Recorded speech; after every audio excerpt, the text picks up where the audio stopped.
war didn't take him. Coming home did. They called him a hero once, but when the noise faded, so did everyone else. One night, he drove to the bridge to end his story, until a sound in the fog, a single bark, reminded him he wasn't alone. Sometimes it's not people who save us, it's love that refuses to let go. The highway stretched endlessly beneath the pale wash of moonlight, an empty ribbon cutting through the frozen Montana plains. Ethan Cole's hands gripped the steering wheel tightly, knuckles white against the cracked leather. His headlights sliced through the mist ahead, but the further he drove, the more the world seemed to disappear behind him. No past, no future, only the steady hum of the engine and the rhythmic thud of his own heartbeat. It was a road he knew too well, one that led nowhere in particular, except tonight it carried the weight of finality. Ethan had driven this stretch countless times since coming home from the war. Some nights it was to clear his head, others to chase the kind of silence only the countryside could offer. But tonight, the silence wasn't an escape. It was a destination. His old pickup rattled with every mile, dust clinging to its faded blue paint, a reflection of its driver, worn, scarred, and surviving out of habit rather than will. The dashboard glowed faintly, illuminating the edges of his uniform jacket folded neatly on the passenger seat beside a wrinkled photograph. The photo showed 5 men in desert camo, arms slung around each other, sunburned smiles hiding the exhaustion in their eyes. 4 of them were gone now. Their names lived on in the medals pinned inside a glass frame on his mantel, next to a folded flag that stared at him every morning like a reminder rather than a tribute. He'd told himself for years that coming home meant freedom, but the truth was, home had become a quieter kind of battlefield. The isolation was sharper here than gunfire ever was. No screams, no commands, just the hum of an old refrigerator, the ticking of a clock that didn't care he hadn't slept in days. Ethan's small cabin on the edge of town had once been filled with laughter when his wife was still there. Before the distance between them grew too wide to cross, she had tried to understand the nightmares, the vacant stares, the way he'd flinch at the sound of thunder. But how do you explain to someone that silence can be just as loud as war? He glanced at the passenger seat again, at the single note folded next to the photo. He didn't need to read it. He knew what it said. It wasn't an apology, not really. It was a surrender, a confession that he couldn't outrun the ghosts that followed him into every dawn. He pressed his foot gently on the gas, the engine groaning as the road curved toward the old bridge beyond town. The bridge had been closed to trucks for years, its wooden planks creaking under the weight of time and weather. Locals avoided it at night, but Ethan knew it like the back of his hand. Outside, the world was painted in shades of gray. Bare trees leaned toward the highway as if watching him pass, their branches skeletal against the faint glow of distant stars. His breath fogged the cold glass of the windshield, and for a moment he thought he saw movement in the rearview mirror. But it was only his own tired eyes staring back, hollow and distant. He turned up the radio, searching for a station, but all he found was static. It reminded him of the radio chatter in Afghanistan, the endless noise between explosions, the voices of men who didn't make it home. He turned it off. The road climbed slightly, the bridge coming into view through a veil of mist. The metal guardrail shimmered in the moonlight, slick with frost. Ethan slowed to a crawl, his headlights reflecting off the water below. It was quiet here, too quiet. He put the truck in park and sat there, engine idling, his breath shallow. For the first time that night, his mind was completely still. The war had taken everything that made him feel alive. His brothers, his peace, his sense of purpose, and the years after had taken what little remained. He thought of Scout, his golden retriever, sleeping on the porch back home. The dog had been with him for 5 years, a rescue he hadn't wanted at first. But Scout had a way of staying close, refusing to give up, lying quietly at his feet during the long nights when sleep wouldn't come. He'd thought about bringing him tonight, but he couldn't bear the thought of those brown eyes watching him do what he came to do. So he left him behind, asleep under the soft glow of the porch light, unaware that the man who saved him once didn't believe he could save himself. Ethan opened the door. Cold air rushed in, biting at his face, carrying with it the faint scent of rain and river water. He stepped out, boots crunching against the gravel, and walked toward the center of the bridge. Each step echoed, a hollow drumbeat that matched his pulse. The wood creaked beneath his weight, the sound sharp and familiar. He gripped the railing, looking down at the black water below, calm, almost inviting. It wasn't fear that held him back. It was exhaustion. He wasn't afraid to die. He was just tired of carrying the burden of surviving. His eyes stung as wind whipped across his face. He closed them, the memories pressing in all at once. The explosion, the screams, the sudden silence after. He could still feel the dirt against his skin, the sting of sand in his eyes, the weight of a friend's hand slipping from his grasp. That moment had replayed in his head for years, each time ending the same way, with him still breathing when he shouldn't have been. Survivor's guilt, the doctors called it. He called it punishment. A single tear slipped down his cheek, catching the faint silver of moonlight. He leaned forward slightly, gripping the rail tighter. The world around him went, completely silent, as if holding its breath. Then from somewhere in the distance, faint, distant, but unmistakable, came the sound of a howl. Long, low, aching. It cut through the fog, through the numbness, through every wall he had built inside himself. Ethan's eyes opened, his breath caught. The sound came again, closer this time, desperate and raw. The kind of cry that could only come from something that loved him enough to chase him through the night. Scout. The name formed silently on his lips. He turned toward the road behind him, headlights off in the mist, listening to that broken, beautiful sound growing louder. And for the first time in a long while, Ethan didn't feel alone. As Ethan parks at the edge of an old bridge, headlights cutting through mist, Scout's distant howl echoes through the night like something breaking fate. The bridge groaned softly under Ethan's boots as he walked toward the railing, the old wooden planks damp with dew and mist.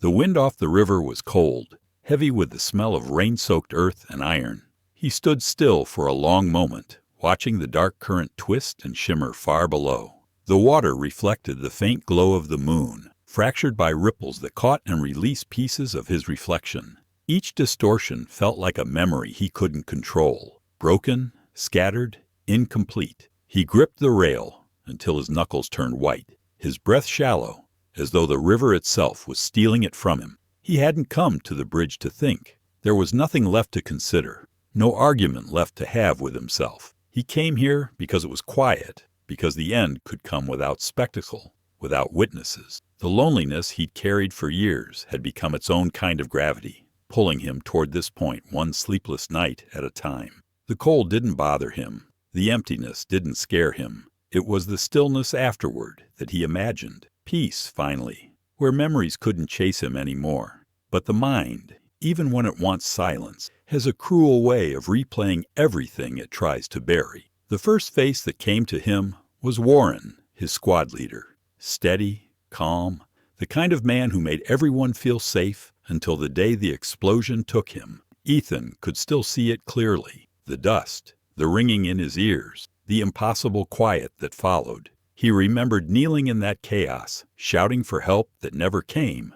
Then came Lopez, the youngest of them, who never stopped cracking jokes, even when they hadn't eaten for days. His laughter had filled the desert night. Now it filled Ethan's mind like a ghost. Every face that appeared behind his eyes was one he couldn't save. Every voice reminded him of promises he'd broken. He leaned forward, staring into the water until the ripples blurred. The moonlight twisted, forming shapes that almost looked like faces beneath the surface. Familiar and accusing. Survivor's guilt had no shape, but it had a voice. It whispered in the pauses of his heartbeat, in the long spaces between breaths. "Why you?" it asked. "Why not us?" Ethan whispered back, though no one was there to hear him. "I don't know." The sound of his voice startled him, small, raw, foreign. He hadn't heard it out loud in hours, maybe days. His world had grown quieter with every year, until even his own thoughts felt like echoes. He closed his eyes, resting his forehead against the cold metal of the railing. The mist clung to his skin, merging with the tears he didn't bother to stop. He thought of how this would look to anyone who found him. The truck parked on the shoulder, engine cooling. The folded note in the glove box, the folded flag waiting on the mantel back home. He had left everything neat, a soldier's habit, even in death. There was comfort in order, even if the ending was chaos. Then, from somewhere deep within the fog, a memory surfaced, not of war, but of home. The sound of paws on wooden floors, the warmth of a wet nose nudging his hand when he couldn't get out of bed. Scout. The name formed quietly in his mind, carrying with it the smallest flicker of warmth.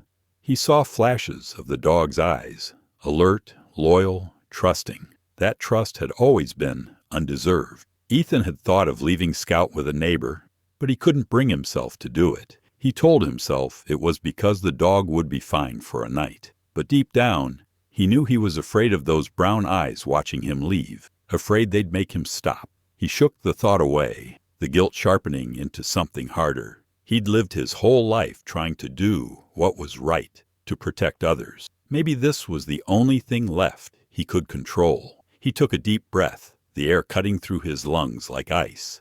The wind grew stronger, tugging at his jacket, pushing against him as if the world itself was telling him to wait. For a moment he did. Then he exhaled, slow and deliberate, and stepped closer to the edge. Far down the road, a faint light flickered. Ethan didn't notice it at first, just another pair of headlights swallowed by fog. The sound came next, faint at first, a rhythm he recognized before his brain could name it. Tires on wet pavement, the soft thud of paws against the road. Then, through the mist, a shape, low, fast, and relentless. Scout was running. Mile after mile, the dog had followed the fading scent of oil and dust that led away from home. His paws were slick with mud, breath ragged, but his focus never wavered. The air was thick with rain and fear. Every instinct in him screamed to reach the source of the scent, the man who fed him, who spoke to him in quiet tones, who had held him through storms and sleepless nights.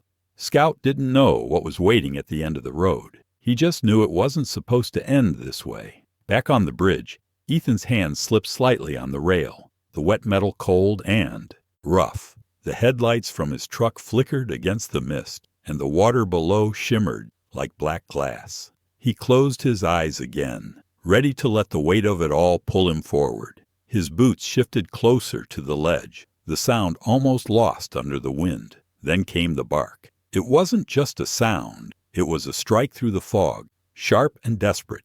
Ethan's eyes shot open.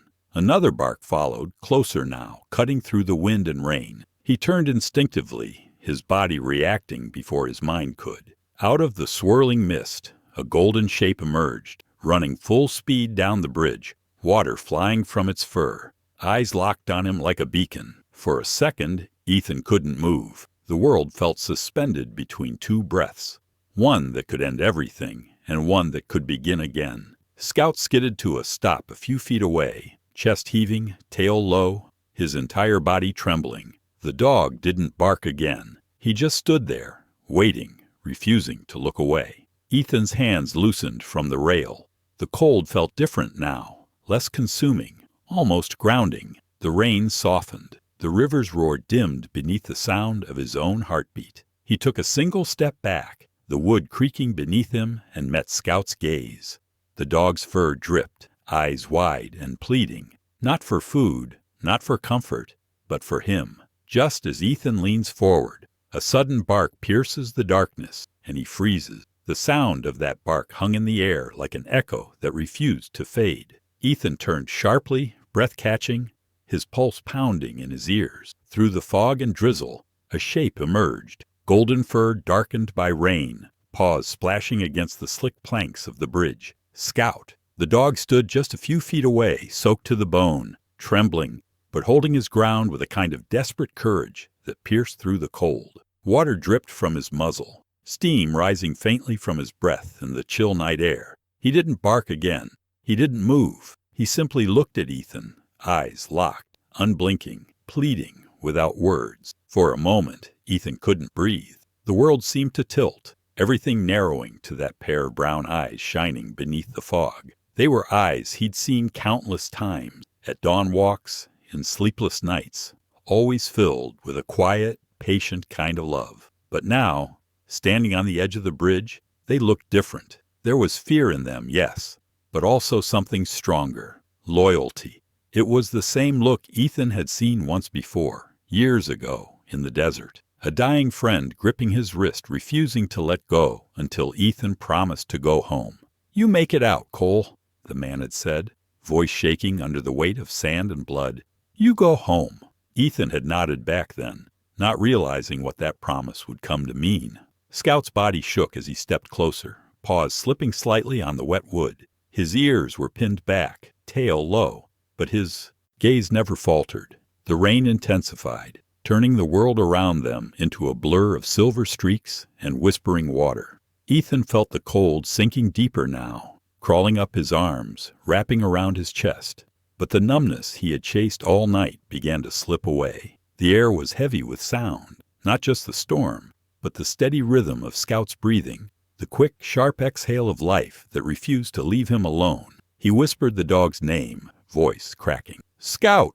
The word barely reached through the wind, but Scout's head lifted, ears twitching at the familiar sound. He took another hesitant step forward. Ethan's throat tightened. The dog shouldn't have been able to find him. He had driven for miles in the middle of the night, across empty fields and winding back roads. Yet somehow Scout had followed, guided by instinct, loyalty, and something Ethan couldn't name. Maybe dogs didn't need maps. Maybe love was enough. The rain kept falling, harder now, washing across the wooden boards, pooling around Ethan's boots. He stared at Scout and thought about all the nights the dog had laid quietly at his feet, while he sat awake in the dark, staring at nothing. He thought of how Scout would press his nose against his hand when the nightmares came, grounding him in the present when his mind tried to drag him back to the desert. He had never needed to speak for Scout to understand him, and yet, in the end, Ethan had tried to leave him behind, to slip away silently, believing no one would notice. But Scout had noticed. He always did. Ethan's hands trembled as he gripped the railing again. The wind howled, the river below roaring like the memories in his head. For years, he had lived like a man suspended between two worlds, the one where his brothers still laughed, still breathed, and the one where only he remained. Every step he took forward in life felt like a betrayal of the ones who didn't make it home. But looking at Scout now, soaked and shaking, refusing to move, Ethan felt something shift. This creature hadn't asked for him to be a hero. He didn't care about medals or guilt or what Ethan thought he deserved. All he wanted was his person, flawed, broken, human. Scout let out a soft, low whine, almost like a whisper asking him to come closer. Ethan's knees weakened. His chest ached. The sound wasn't just a call. It was a tether pulling him back from the edge of a place he couldn't return from. The fog swirled between them, wrapping the world in muted gray, and Ethan's breath came out in a shudder. In that instant, another memory surfaced, a fleeting image of his last deployment, the day before everything changed. He'd been sitting beside his team's campfire, someone cracking a joke, laughter echoing across the desert night. It was simple, warm, human. He remembered thinking, if I make it out, I'll never take moments like this for granted again. But he did. The years that followed became a blur of survival, not living. Scout edged closer, step by step, until his muzzle was only inches from Ethan's knee. The dog tilted his head, eyes soft now, as if he was waiting for permission to save him. Ethan's hand twitched, hovering midair. The rain mixed with the salt of his tears as he finally let go of the railing and sank down to his knees. The wood groaned beneath his weight, the sound lost beneath the wind. For a heartbeat, he didn't move. He just knelt there, shoulders shaking, breath unsteady. Then Scout closed the last bit of distance between them, pressing his head against Ethan's chest. The warmth was instant, solid, alive, the pulse of a creature who had no concept of despair, only devotion. Ethan's fingers found the dog's fur, slick and cold, and gripped it like an anchor. His whole body trembled, as if thawing after years of frost. He realized then that Scout had never judged him for his silence, never turned away from the worst parts of him. The world had given up on his story, painted him as a broken man, but this one creature had refused to believe it. Scout didn't see a soldier haunted by ghosts. He saw his person, and that was enough. Ethan buried his face in the dog's neck, the smell of rain and earth filling his lungs, grounding him in the simplest truth. He was still here. The darkness inside him, the weight that had brought him to this bridge, didn't vanish in a flash, but it cracked, just enough for light to seep through. The thought of the water below no longer pulled him. It faded into the background, replaced by the steady rhythm of Scout's breathing. Then, through the curtain of rain, a faint glow appeared at the far end of the bridge, headlights cutting through the mist, approaching slowly. Ethan lifted his head, blinking through the haze, unsure if the world was giving him a sign or just another distraction. The lights grew brighter, reflecting off the slick wood, casting long, wavering shadows around them. Scout stayed pressed against him, refusing to move. The sound of the approaching car grew louder, mixing with the rain. For the first time all night, Ethan didn't think about endings. He thought about the heartbeat against his hand and the possibility that maybe, just maybe, he wasn't finished yet. Ethan drops to his knees, and in that quiet, Scout presses his head against him as flashing lights appear far down the road. The flashing lights reach the bridge before dawn, their red and blue strobes breaking through the fog like hesitant reminders of life still moving beyond the quiet. The air smelled of wet wood,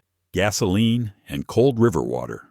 Ethan sat on the bridge, soaked to the bone, one hand tangled in Scout's fur as the first responders approached cautiously. They didn't see a man on the edge anymore. They saw someone sitting upright, calm, almost eerily composed. One of the paramedics knelt beside him, asking questions that drifted through the air without landing. "Are you hurt? Do you need medical attention?" Ethan nodded faintly, but the words didn't reach him. He wasn't bleeding. The real wounds weren't visible under the rain or the trembling that refused to stop. They wrapped a blanket around his shoulders, guided him toward the truck as the sheriff stood nearby, arms folded, a line of concern creasing his forehead. Scout followed close, tail low but unwavering, refusing to let anyone separate them. The dog's fur dripped onto Ethan's boots, leaving small puddles that marked their path back to the car. Someone offered coffee. Another spoke softly about shock, but Ethan heard none of it. His eyes stayed fixed on the river below, watching the water move, restless, alive, endless. He had spent all night trying to silence his thoughts, and now the noise was louder than ever. When they finally drove him home, the sky had turned pale gray, a washed-out morning settling over the town. Scout lay curled against Ethan's side in the back seat of the sheriff's truck, eyes flicking toward him every few seconds as if to make sure he hadn't vanished again. The house looked smaller when they pulled up, its porch light still burning. Someone must have called ahead. The front door was already unlocked, the living room faintly lit. Ethan stepped inside, boots leaving muddy prints across the floor, the scent of damp wood filling the space. Everything looked the same, but nothing felt familiar. The sheriff lingered in the doorway, hesitant to leave. He was an older man with tired eyes and a voice softened by years of dealing with people on their worst days. "You got someone to call?" he asked quietly. Ethan shook his head.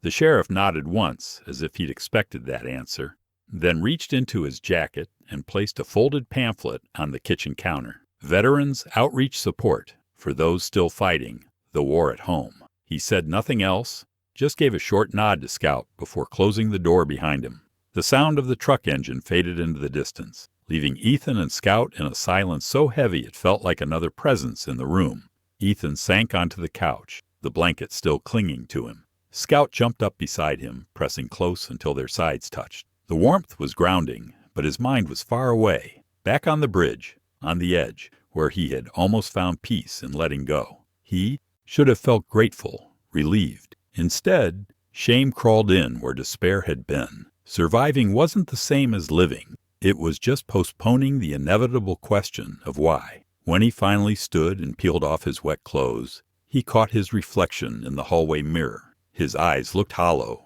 older than his years. The man staring back wasn't someone he recognized.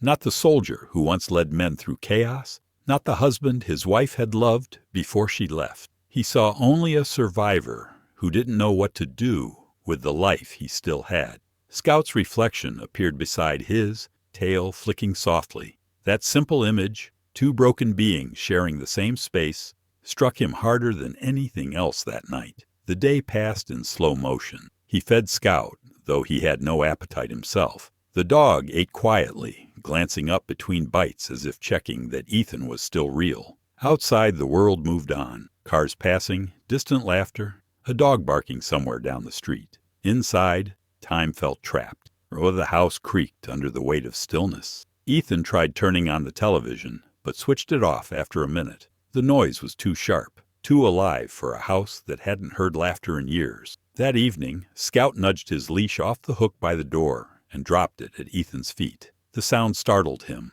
a simple clink of metal that somehow cut through the fog inside his head. The dog sat patiently, head tilted, waiting. Ethan stared for a moment, torn between exhaustion and the smallest flicker of something that might have been curiosity. "You really don't give up, do you?" he muttered, voice hoarse. Scout wagged his tail once, soft and sure. He gave in. The air outside was cool and still damp from the night before. The gravel crunched under his boots as they walked down the road, Scout leading slightly ahead but glancing back often. The walk was short, just to the bend where the fields opened wide, the horizon still tinged with dying light. For the first time in months, Ethan noticed the smell of pine, the sound of the wind through grass, the rhythm of his own breathing syncing with Scout's pause. It wasn't peace exactly, but it was something close, a pause in the storm inside him. That night, he managed to eat half a meal. Scout lay under the table, eyes closed, but alert to every movement. When Ethan finally went to bed, the dog followed, curling up near the door as if guarding him from the thoughts waiting in the dark. Sleep didn't come easily, but it came, light, restless, dreamless. It was the first time in weeks that he hadn't woken up gasping. By morning, the house felt less like a tomb. Sunlight spilled through the window, golden and cautious, stretching across the floor. Scout was already awake, tail thumping softly against the wood as Ethan sat up. The coffee tasted bitter, but alive. There was no sudden transformation, no revelation, just a slow, quiet shift, like the air before spring. When he walked into the living room later that day, something caught his eye, an old shoebox tucked beneath the shelf. He knelt and pulled it out, dust gathering on his fingers. Inside were photos, medals, letters sealed in fading envelopes. One of them had his name written in block letters across the front, the handwriting he recognized instantly. It was from Warren, his squad leader, the man whose voice had haunted every dream since the desert. Ethan's breath hitched as he unfolded the letter. The words were few but heavy, written long before that final day. "If you're reading this, it means I didn't make it back. But if you did, don't waste the gift. Go home, Cole. Live enough for the rest of us."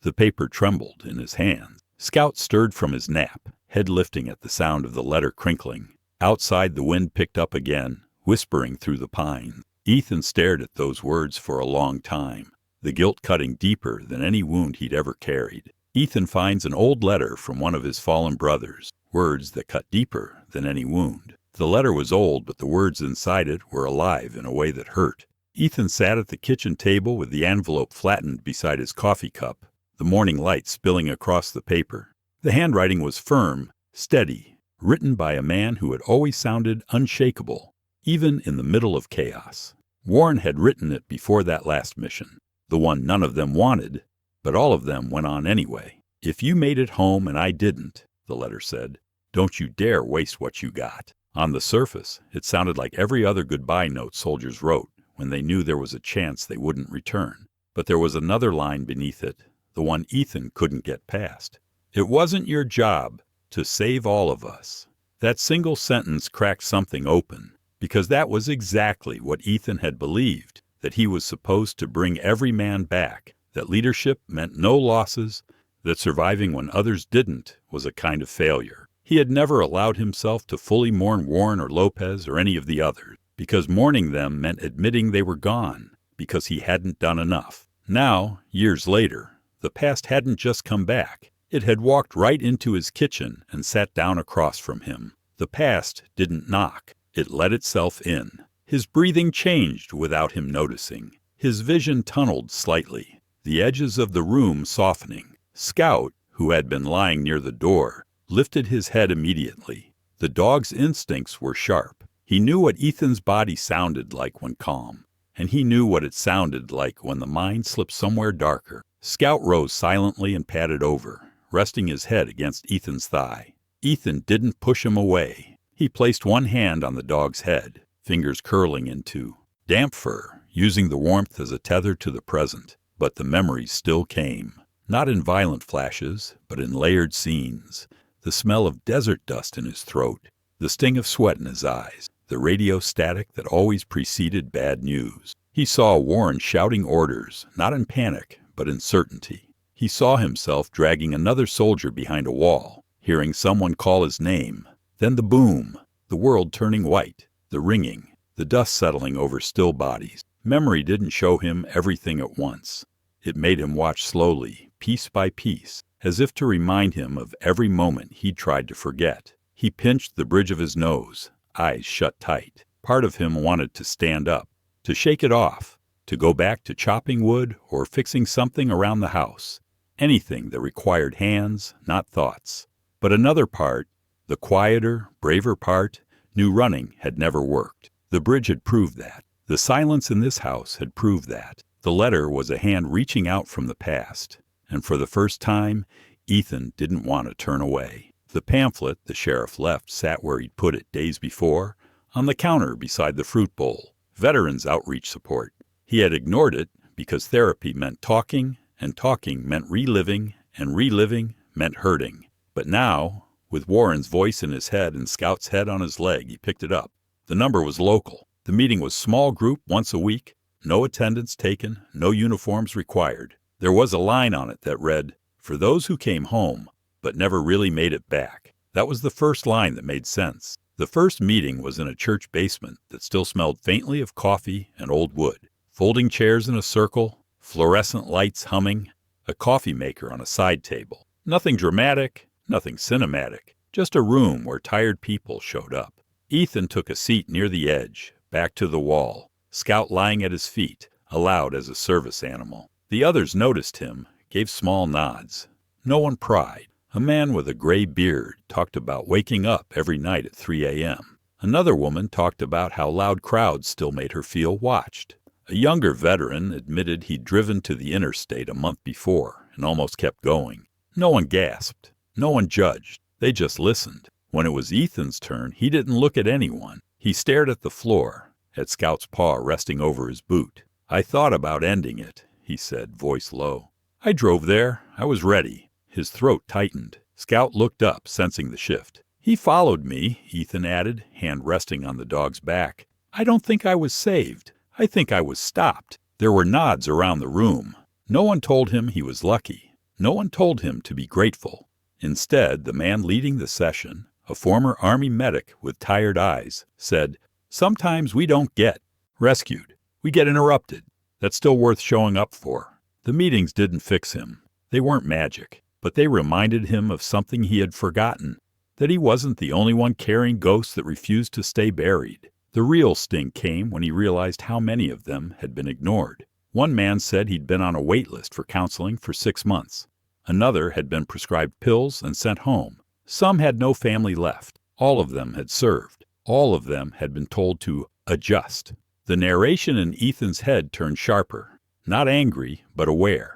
The country liked to clap for uniforms, but it didn't pay attention to the men wearing them once the parade was over. Weeks passed. He started talking more. Not everything, not the worst day, but enough. Scout became a fixture in the group, moving between chairs, pressing against whichever veteran's leg was bouncing from anxiety. People smiled when they saw him, a small joy in rooms full of heavy stories. Then one evening, after a particularly hard session, where a young man broke down talking about losing his best friend to suicide, Ethan drove home under a thick, low sky. Rain threatened, wind curling through the grass. He pulled into his driveway, headlights sweeping across the porch, and froze. The leash he always kept hooked by the steps was snapped clean through. The front gate was ajar. The yard, usually alive with Scout's presence, was silent. He stepped out of the truck slowly, eyes scanning the ground. Muddy paw prints led away from the porch, toward the fields, toward the direction of the river, the same direction Ethan himself had taken on the worst night of his life. Cold dread settled in his chest, heavier than anything he'd felt that day in group. Scout was gone. One night, Ethan returns home to find Scout missing, leash broken, tracks leading toward the river. The sky had already darkened by the time Ethan realized Scout was gone. Clouds pressed low over the fields. the kind of Montana evening that threatened rain without warning.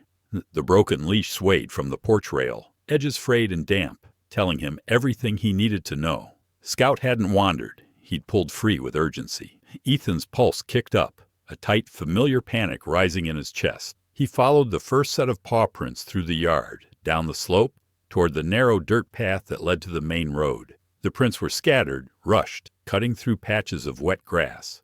Wherever Scout was going, he was going fast. Ethan grabbed his truck keys, but halfway down the steps he stopped. The direction of the tracks wasn't toward town. It was toward the river, toward the bridge. The same route Ethan himself had taken on the night everything almost ended. A chill cut through him, sharper than the wind. Dogs ran toward noise, toward scent, toward the familiar. If Scout had followed him that night, maybe now he was following someone or something else. Maybe a storm, maybe a scent, maybe just instinct. Whatever it was, Ethan knew he couldn't waste time climbing into the truck. He broke into a run. The road unrolled before him like a memory replaying itself. The gravel crunched beneath his boots. The wind stung his eyes. The fields blurred past.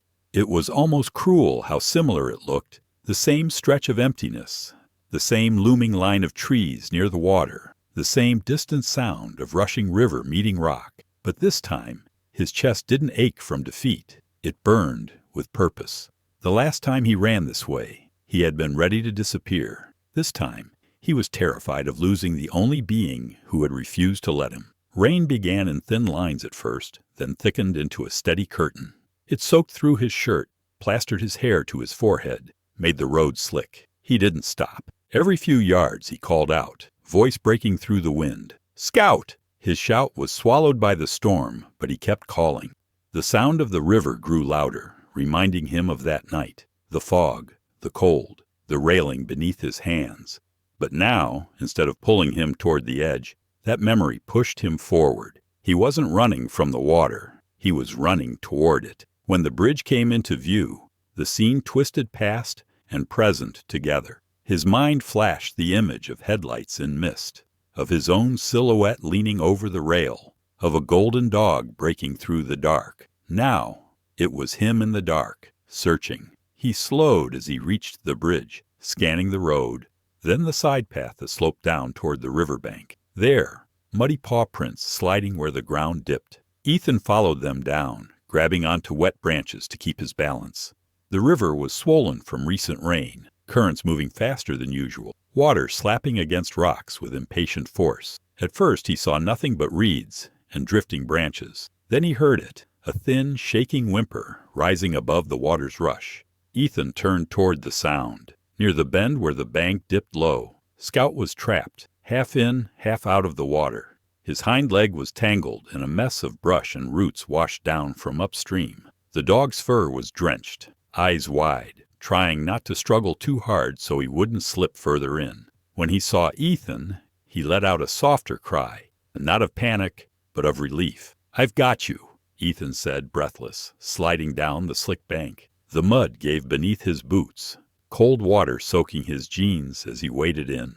The river was freezing, the kind of cold that numbed the skin instantly. He hissed under his breath, but kept going, reaching toward Scout. The current tugged at him, pulling against his thighs, but he planted himself, one hand gripping a root for balance. With the other, he reached for Scout's leg, fingers working through the tangle of vines and sticks. The dog didn't fight him, trusted. He always had. He whimpered, but he stayed still, eyes locked on Ethan, just like that first night on the bridge. Ethan's hands shook, not from fear of the water, but from the weight of the moment, the eeriness of being back at the river, the parallel of it all. The last time he'd been here, it was Scout who had refused to let him go under. Now it was his turn to pull someone back. That realization hit him hard, like a wave to the chest. Saving Scout wasn't just about the dog. It was about proving to himself that he still chose life, not just to stay breathing, but to keep loving, to keep showing up. With a final yank, the roots gave way. Scout stumbled free, paws splashing, and Ethan pulled him close, lifting him halfway out of the water. They staggered together toward the bank, Ethan pushing Scout up first, then hauling himself after. His boots slipped, Mud smeared across his palms, but he didn't let go. Scout scrambled onto the grass and immediately turned back, licking Ethan's arm as if checking he was real. Ethan collapsed beside him, soaked through, chest heaving. For a moment, they just lay there, man and dog, side by side on the wet river bank, rain falling steady around them. Ethan's lungs burned, his muscles ached, but underneath that exhaustion was something fierce and bright. This was the first time since he'd come home that he hadn't waited for someone else to save him. He hadn't hesitated. He hadn't thought about whether he deserved to. He'd just run. For Scout, for the bond that had kept him alive, for himself. He sat up slowly, pulling Scout into his arm. The dog pressed in close, shivering from the cold, eyes soft and grateful. Ethan buried his face in Scout's neck, inhaling the wet dog smell and river water and earth, the scent of the moment he chose to stay. Not the bridge, not the folded note, not the weight of the past. This was the moment that would matter. The night when he ran toward the water, not to disappear, but to make sure no one else did. As his breathing settled, he glanced toward the muddy slope where he'd come down. Something caught his eye, a familiar shape lodged against a rock near the waterline, soaked but unmistakable. A triangle of navy and white, edges dripping, fabric heavy with rain. Ethan frowned, reaching for it. It was the folded flag he kept in his truck, the one he'd carried all those nights like a burden. Somehow, in all the rushing and climbing, it had fallen out, tumbled down, and ended up here, at the river, where everything kept circling back. He held it in his hands, wet and heavy, Scout's head resting on his knee, the river rushing beside them. Exhausted, he sits by the riverbank holding Scout and notices the folded flag from his car, soaked but intact. The flag dried slowly, the way old fabric does after being soaked through with river water and memory. Ethan spread it carefully across the porch railing, smoothing each fold with the same respect he'd given it the day it was handed to him. The sun was weak that morning, still climbing past the tree line, but it was enough to cast a soft glow over the deep blue and white stars. Scout lay beside the railing, head on his paws, eyes half closed from exhaustion. His fur was brushed clean now, the mud gone, the tremble in his body quieter. Every so often he'd lift his head and glance at Ethan, as if making sure his person was still there. Ethan stood for a long time, just looking at the flag. Before, it had felt like a weight, a reminder of who didn't make it, of how unfair it was to come home alone. It sat on his mantle like an accusation, but seeing it drenched, pulled from the river the same way he had pulled Scout free, changed something in him. It no longer felt like punishment. It felt like a symbol of survival, soaked, battered, but intact. Maybe that was what Warren had meant in his letter. Maybe the point wasn't to wear grief like chain. Maybe the point was to honor them by not sinking. He went inside and brought the letter back out, the one written in his commander's steady hand. He sat on the porch steps, Scout shifting closer to lean against his leg. This time, when he read it, the words didn't stab. They settled. If you made it and I didn't, live enough for the rest of us. Before, those words had sounded like an impossible command. Now, after running to the river instead of away from it, after choosing to save instead of surrender, he finally understood.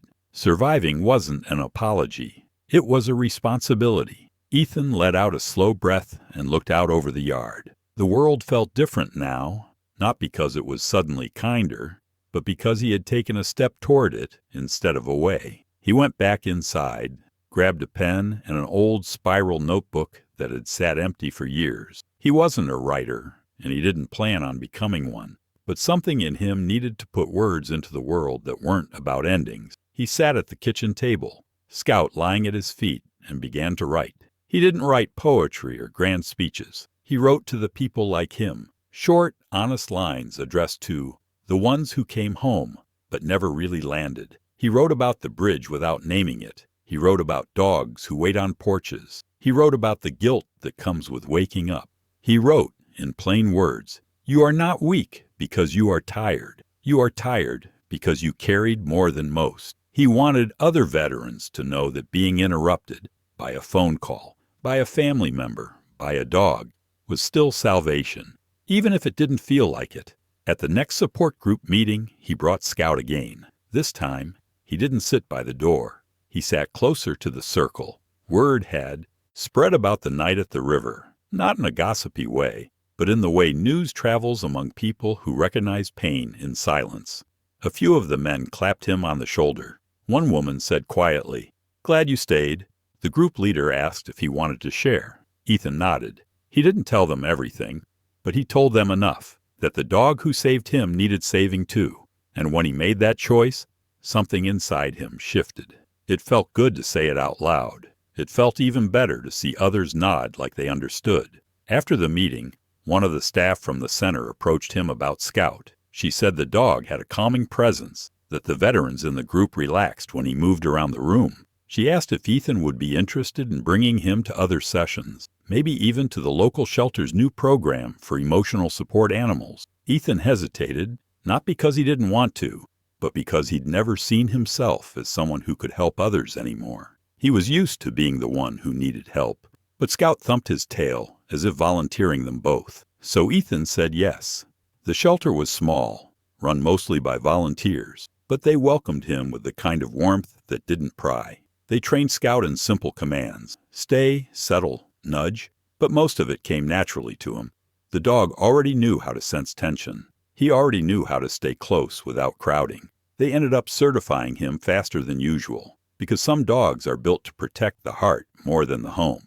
Scout was one of those. Watching him work with other veterans was like watching a piece of his own story walking around outside his body. Men who refused to talk would start petting him and after a while, start talking. A woman who hadn't made eye contact in months smiled when Scout placed his head on her knee. Ethan sat in on a session one afternoon at the center, a small room, chairs arranged in a loose square, sun slanting through the blinds. Scout moved between them, greeting each person. The room was quiet, the kind of quiet that comes before heavy truths. Then Scout stopped in front of a young soldier, maybe mid-20s, short hair, eyes red-rimmed from lack of sleep. The man froze, staring at Scout like he'd seen a ghost. Ethan noticed and leaned forward slightly, ready to call the dog back if needed. But the young man reached out slowly, hand trembling as he touched Scout's fur. His voice, when he spoke, was barely above a whisper, choked with something old and raw. "He looks just like the one I lost overseas." The room stilled. Scout stayed perfectly still, accepting the touch, eyes calm. Ethan felt a familiar ache rise in his chest. Not the crushing guilt from before, but a deep empathy. This was it. This was why he'd been pulled from that bridge, why Scout had chased him through the fog. Not for him alone, but for all the ones still fighting wars no one else could see. During one session, a young soldier stares at Scout and whispers, "He looks just like the one I lost overseas." The road didn't look different. Same stretch of asphalt, same weather-beaten fence posts, same line of pines bending with the wind. But Ethan wasn't the same man driving it. The first time, he'd taken this road in the dark, windows fogged, hands clenched, heading toward an ending he thought was mercy. Now, daylight poured through the windshield, warm and forgiving, and Scout's head was hanging out the passenger window, ears flapping, nose taking in every scent like the world was worth breathing in. The truck's cab smelled like sun, dog, and old leather. For the first time in years, that smell felt like home. He had started saying yes more. Yes to the veteran group when they asked him to speak. Yes to the shelter when they needed another handler. Yes to the sheriff when he wanted a voice at the town hall about mental health resources. Ethan didn't like standing in front of people, but every time he hesitated, he remembered the bridge and the sound of Scout's bark ripping through the night. If a dog could run through fog and rain for him, he could stand under a fluorescent light and tell the truth for someone else. So he talked, not like a motivational speaker, not polished, not perfect. He talked like a man telling another man, "I've been to the edge. You don't have to jump." His story spread quietly, not viral, not sensational, but through the kind of channels that mattered. A small local podcast about rural veterans, a support page online, word of mouth among spouses who said, "You should talk to this guy. He gets it." Sometimes he'd get calls late at night from men who didn't want to go to meetings, but would talk to someone who had stood on a bridge. He never rushed them. He listened. He told them about driving to disappear and being stopped by a heartbeat in the dark. He told them about shame turning into responsibility. He told them that staying is still brave. On some of those drives, Scout rode along, sitting in waiting rooms, greeting strangers like they'd always been part of his pack. That morning, though, Ethan wasn't heading to town. He was heading back to the bridge, not because he felt pulled to it, but because he wanted to see it with new eyes, to prove to himself that a place that once almost killed him could now hold gratitude instead of despair. The river came into view first, glinting beneath the sun, calmer than it had been on that stormy night. The bridge rose ahead, weathered but standing, as if it, too, had endured something. Ethan slowed the truck and pulled onto the gravel shoulder, engine rumbling to a stop. Scout shifted in his seat, already sensing where they were. They got out together. The air smelled of water, earth, and the faint sweetness of wild grass. No fog this time, no sirens, no storm, just a bright, open day. Ethan walked to the center of the bridge, the boards creaking under his boots, the sound now familiar and almost comforting. He rested his hands on the railing and looked down at the river, the same dark ribbon that once seemed to promise silence. Now it just looked like water moving forward. Scout stood beside him, tail softly wagging, eyes following the ripples below, like he remembered it too. Ethan breathed deep, letting the wind move through him. In his mind, the pieces of his journey settled into place. A man who came home from war, but never really arrived. A dog who refused to let him disappear. A letter from a fallen brother telling him not to waste the gift. The rescue at the river, not just of the dog, but of himself. The meetings, the other veterans, the young soldier who cried because Scout reminded him of the dog he lost overseas. It all formed a single thread now, not scattered events, but one long, stubborn act of survival, tied together by loyalty. If this were a film, this would be the place for a voiceover.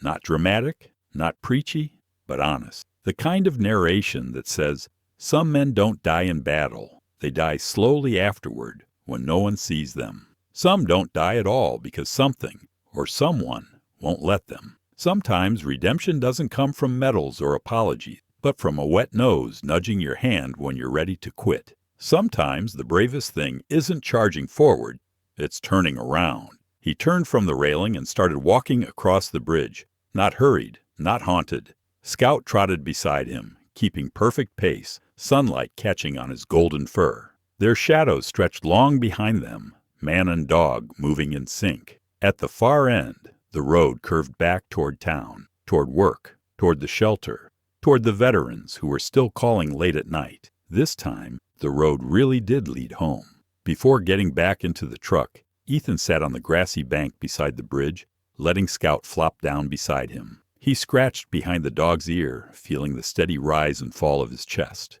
It was such a simple thing, breath, but it had pulled him through storms, grief, and the kind of loneliness that can swallow men whole. He thought of all the ones who didn't make it to this moment. He thought of Warren. He thought of what it meant to live enough for the rest of us. The camera, if there had been one, would pull in closer now, leaving the river and the bridge in the background, focusing not on the landscape, but on the thing that kept the story alive. Scout's chest moving in slow, even waves, the quiet sound of air filling lungs, leaving, returning, the heartbeat of a dog who chased a man into the night and dragged him back without saying a word. Because in the end, that was the road back home, not the highway, not the bridge, not the town. It was that steady, loyal breathing beside him, reminding him over and over, stay. If stories like Ethan's remind you that loyalty can save a life long after the battlefield is gone, then share this one. Someone out there might need to hear it tonight. Subscribe if you believe some heroes still walk among us, quietly teaching us how to heal. And tell me, if life ever pushed you to the edge, who or what would be the one to pull you back?